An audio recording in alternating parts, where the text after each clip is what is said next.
So puberty is kind of like a very basic and extraordinary experience in which I want to unpack.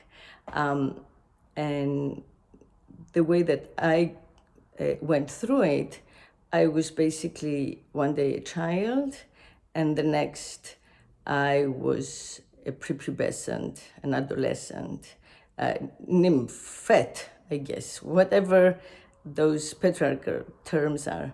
But that change had not taken place in me. I didn't know that. So I created an identity such as it was up until then as a precocious, intelligent kid. When I realized early on, I taught myself how to read. When I broke my leg and had to lie in bed in a full body cast on Lesbos.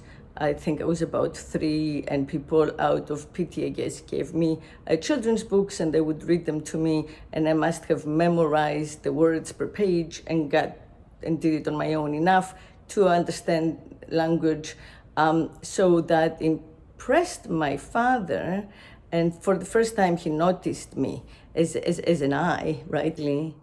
So my sense of myself was not what I was seeing in the world, because I had seen something else in the world, which was I was special if I was at all, I was noticed if I was at all, because I had the prodigious memory and because I understood logos, language, word, meaning. That's who I thought of myself as. So I actually covered up my gender as best I could because I didn't want it to sneak out in any way.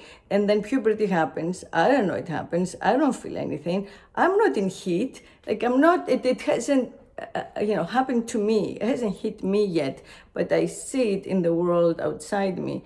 And what I realize retrospectively is that this was not my doing. My learning was my doing. The hundreds of hours I spent and the thousands of books I consumed, that was my doing. This was not my doing. This was nature. And yet we give so much value and respect to beauty and youth and sex appeal. And that's where culture confuses us, and from there on it stays confusing. So that's when we confuse, sex and procreation, so to speak, and now we no longer have to, but patriarchy programmed us to. So in my case, when I saw puberty's effect on everyone around me, I saw my father's friends, who were like the mayor or the professor. My dad was a professor, and so on and so forth. People, men in authority, they would suddenly focus on me even more and want to talk to me for a long time. My teacher, would talk to me for hours after school. Also, he was a male, unmarried teacher.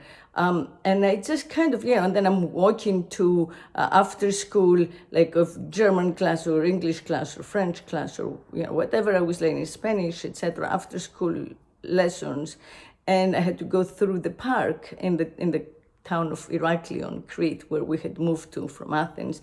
And I was walking through the Kazantzakis Park, and men would like flash me, men would come out of nowhere and catcall and holler and whistle and say, you want to be mine? Has anyone told you? Do you want to, hang out? Let's go. You want me to take you for a drink? You want to go for coffee? And I just realized I have takers. I have options. I didn't know why, but I knew I would not be destroyed if I left home. And it was puberty in some very fundamental way that told me, you can move on. You don't have to belong to this like paternal control forever. And literally 3 years later, about when I turned 15, I convinced my dad, after numerous fights, to sign my emancipation papers, and I left for America on my own. I went to Los Angeles from Iraklion, Crete. But that understanding that there would be others to look after me, that I was a wanted commodity somehow in the world, that I had acquired the value, whereas up to then I was just invisible. I didn't really have like an essential value. That was puberty, and that was the work of nature.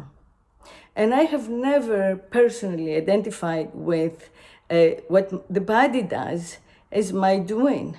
So I haven't thought that, whether my body is attractive or harmonious or how my face looks. I think that's the work of nature. And I did owe nature a great debt when she allowed me, thanks to whatever she made of me, the freedom to get out of home. And I paid that debt when I conceived, when I became a mom. And I knew that. I sensed very deep. When I became a mother, I had that sense that my choice, I have this cultural choice whether or not to keep my child that I have received as a human in the 21st century. But I also felt that my deep duty to nature was to have this child and see my procreative function through. And I did feel that what I had received, the freedom, the rights that I had received, the empowerment that I have received thanks to nature when I was 15. and for a while after, for a long while after, pretty much until I conceived, I was repaying by having life. And my debt to nature was paid off. And that is what I want to point out. We misunderstand, men and women, when we get our worth, our value from our sexual body, from our sexual promise, from our sexual appearance, rather than from our procreative, unseen function and productivity. Have we met our procreative promise? Have we paid our debt to nature? It is not you or me who makes you beautiful and valued and gets a girl or a boy to want to be with you, spend money on you, give up their family and their homeland for you. It's not you who do that. It's not the I of the self. It's Mother Nature. And respecting nature, respecting our sister sequoias, and respecting our brother species, so many of whom are engendered because we emphasize culture so much at the expense of nature, is the same as respecting the nature within us, the animal within us, and finding a way to value that as much as we value our cultural achievement and our cultural worth is very important. And that's the way we can reconcile nature and culture.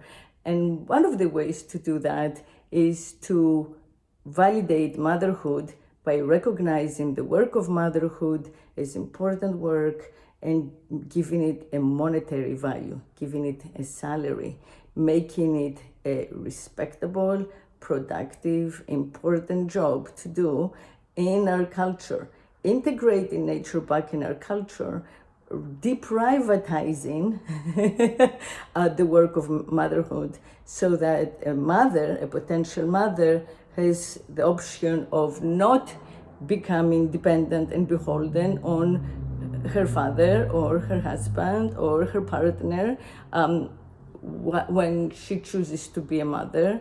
So she has an actual real choice, which includes the choice to be financially supported while she does this really super important and super difficult work, and have that equally valued and respected. And again, how I want to close is with the fact that our work as procreators ends, and then we resume all of our other identities, both in the cultural sense and in the natural sense. So it's not a career, but it is a rite of passage.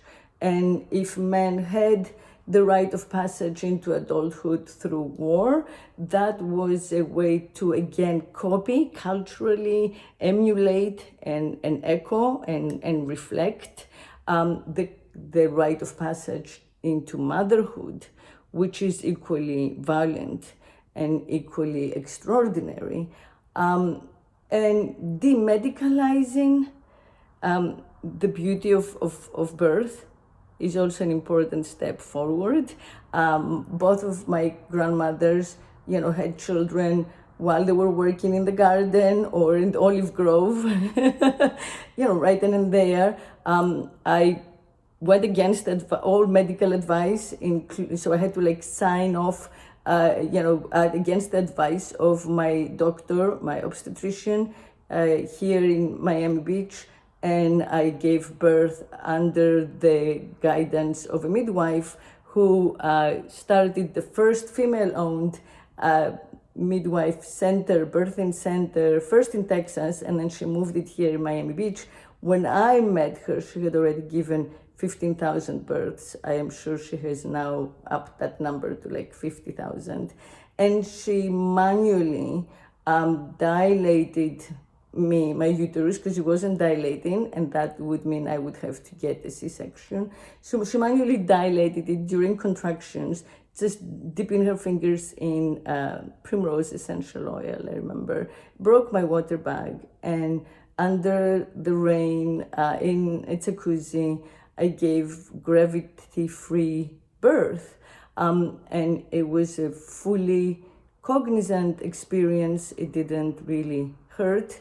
It was that experience of pain becoming glory, and the child, the other who was in me, and I together cohered and pushed forward beyond our culturally perceived limit, and thus kind of created the hack. This is, for me, motherhood is one of the great defiances of patriarchy, because patriarchy is based on agrarian life, right? It needs the stability and the counting. How many are where, who is in charge of whom?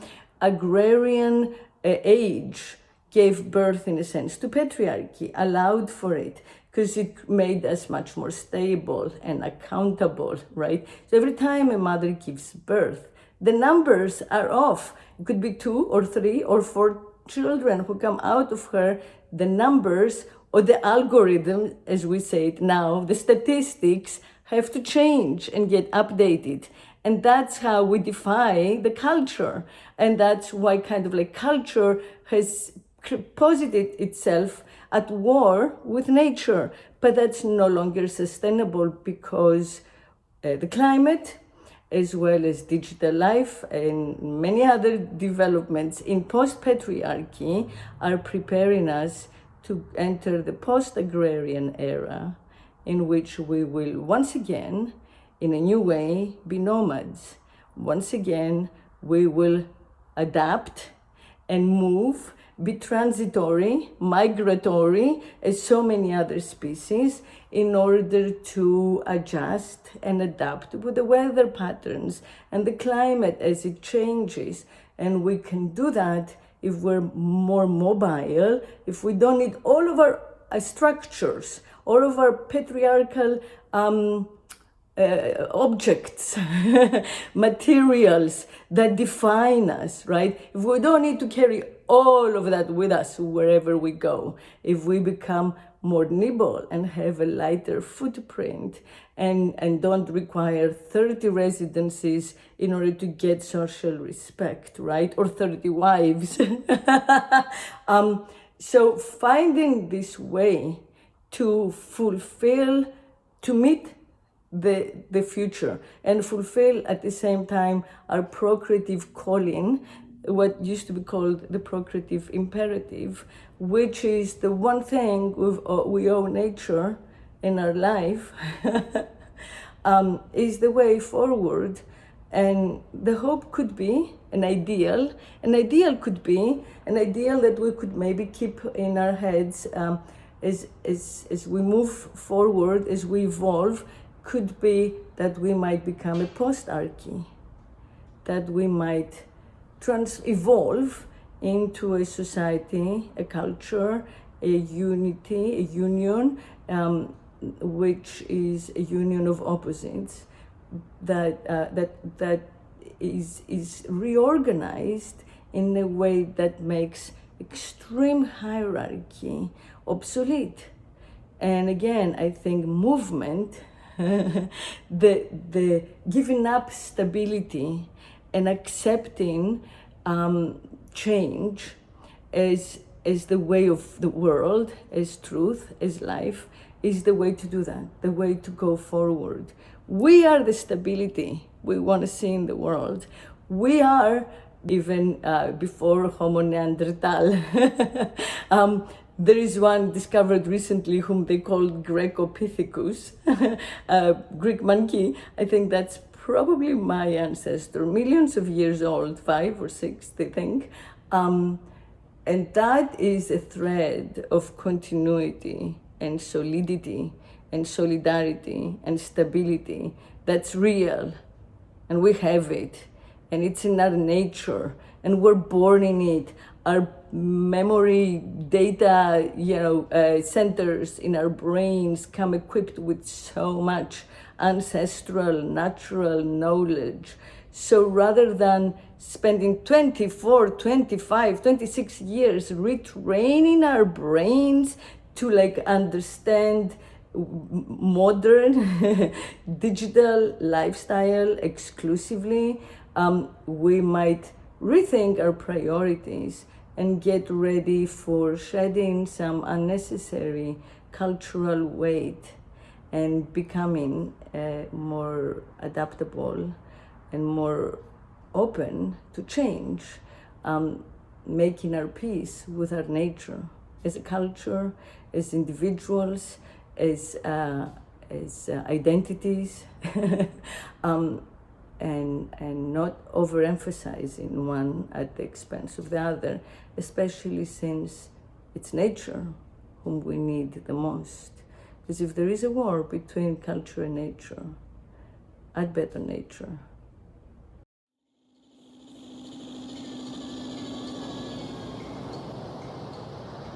If I could make love incessantly, I would be God.